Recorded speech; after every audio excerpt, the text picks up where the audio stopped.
Almost kidnapped using Uber. I was 22 when this happened. My and a couple of girlfriends went out for dinner and we had a few drinks. This was already the plan, so we took Lyfts and Uber to the restaurant bar. There was 6 of us. 2 got rides home with their partners while the 4 of us were going to share an Uber.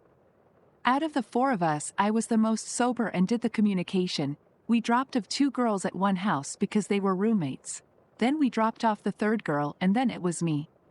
I lived the furthest away and I wanted to make sure the girls got home safe since again, they were all pretty out of it. Well, on the ride to my place, I started zoning out. I was just looking out the window, kinda enjoying the scene and being driven around. I noticed we passed a few turns we had to make and at first I let it slide. But then he turned the opposite way. I looked at him and told him that he's going the wrong way. He said he knows the area and this way is faster. I told him I know it too since I've lived in the area for over 10 years. This is not faster. He looked at me and I looked at him, pissed and serious. So he turned around and started make even more turns and had his phone off at this time. I got an alert on my phone saying the ride was cancelled. What? I called one of my friends and told him very loud and clear what was going on and that I shared my location.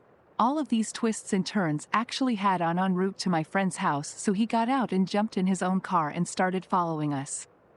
I told the guy to let me out and the look in his face was just terrifying, but I didn't let it show. He pulled over and let me out on the side of the road, the sped off almost hitting a car. I got into my friend's car and he got the license plate down and said he'll run it after I get dropped off. He's a cop. I reported to Uber and didn't have to pay for any of the rides he took us on. The Monday after we checked his account and it was gone.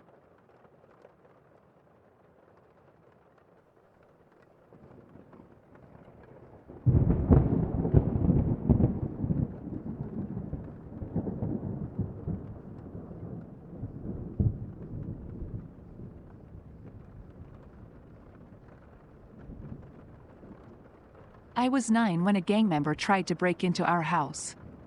It was a weekend and I was already asleep. Then I woke up to the sound of glass shattering and my dad running with a bat. My mom was right behind him to come get me and my brother, and luckily he was still awake since he was a hard sleeper. There was a lot of screaming and the guy trying to come in through the kitchen window next to all the knives. My brother was on the phone with 911 and he started looking for another way in. He then started knocking on my window, looking at me with wild eyes. I started crying and my mom screamed at him. About an hour after the police finally came. The guy had taken off all his clothes in our backyard, jumped the fence to our neighbor's house and was chilling in a kiddie pool. I know, gross. He started telling them that it wasn't him since he was there all night. But when they asked how he cut up his elbow so bad, he admitted that he was only trying to get in cause he left his gang and they were on their way to get him and he only needed a place to hide out. They ended up arresting him and taking him away.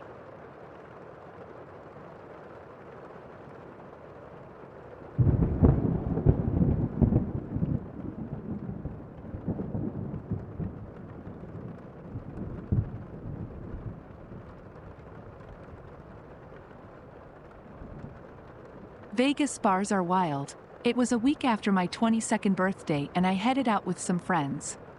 I was the 5th wheel, but no one ever made me feel like it. Well, there was a song and I told them to go dance.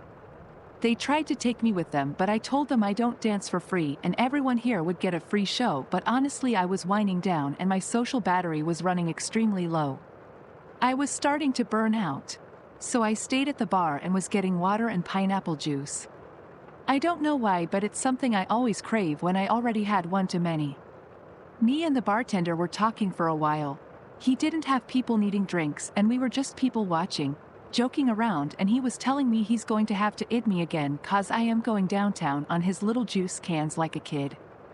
Well, this guy was being a creep and kept watching me drink my stuff. He then told the bartender that he needs to get back to work and to stop bother me. We looked at each other confused and I asked if he was a friend and he said no. Then started to tell him that if he talks to him like that again, he was going to get him kicked out. Mood killer. A group of people came to get drinks and the bartender left me alone. The guy kept telling me how he owns a lot of bars and that he likes going to smaller ones to grow his people count. I just did this face where it shows that I'm not amused. I look at my friends and they're about to walk back to me. The bar was not huge. They were like 30 seconds away from me, so when I say this went from 0 to 100 real quick, it really was. He told me he'll buy me all the drinks and juice I want if I just go with him. I looked at him and looked back at my water and told him my body is worth more than a $12 drink. He slapped me. On the face. A hole slapped me on the face and I was stunned. Everyone looked and he was screaming at me, telling me how ungrateful I was and how I missed out. We literally had no conversation before this, and it wasn't like he was talking and I was ignoring him for hours. No, what I've wrote is all that was said. It was insane. So my friends pulled him and I pulled him back so I can punch him right in the jaw. After that he was on the floor and other men came to just beat him up. Girls came to throw drinks at him and it was a whole thing. The bartender smiled and nodded his head to tell us to skedaddle. We left and all started to laugh. We went to a Jack in the Box to eat and also ice my hand. In the morning it was hurting really bad, and around 2 I went back to the bar to see the bartender and apologized for what happened and gave him $100 for the inconvenience. He gave me 2 cans of pineapple juice.